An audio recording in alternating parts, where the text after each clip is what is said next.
Raging anger is echoing off these canyon walls. This has nothing to do with border security and everything to do with corruption.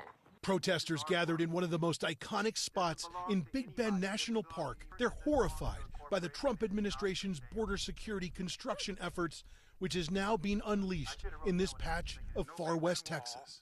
We are at war with these people. It's a peaceful war, but if you think what we've seen so far is bad, you wait until they unleash holy hell on this place next week.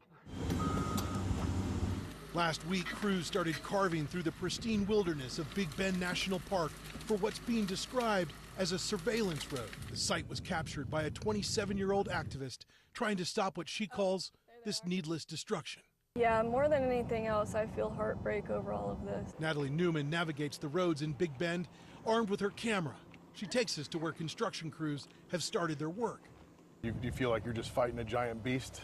Oh yeah, this thing is so much bigger than us, and that's why I'm glad it's finally getting out well beyond just West Texas, because there's not many of us out here, and this is huge. The Trump administration's plan threatens to dramatically alter the landscape of not just Big Bend National Park, but much of the region surrounding it, stretching roughly 500 miles.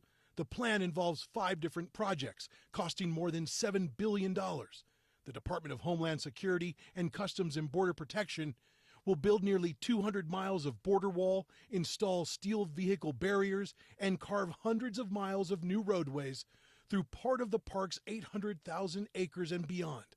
All of this in a sector that officials say only accounts for about 1% of all illegal border crossing apprehensions. The early plan unveiled by the federal government included a border wall inside the national park, but now DHS and CBP say that's not happening. This is not the end. This is the beginning. That hasn't eased the tensions. The anger over this plan is visible all over the area.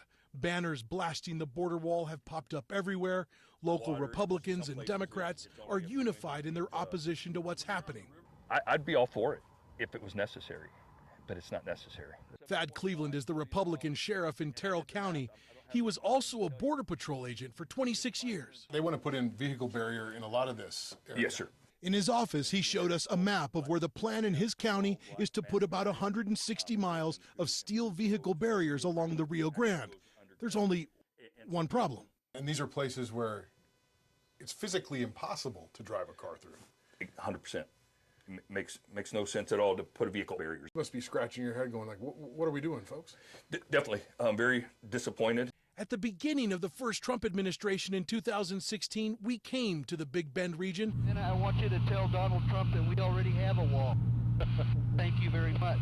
And reported on what many feared the new president might bring to this area, and asked this question. How in the world do you build a wall in this kind of terrain?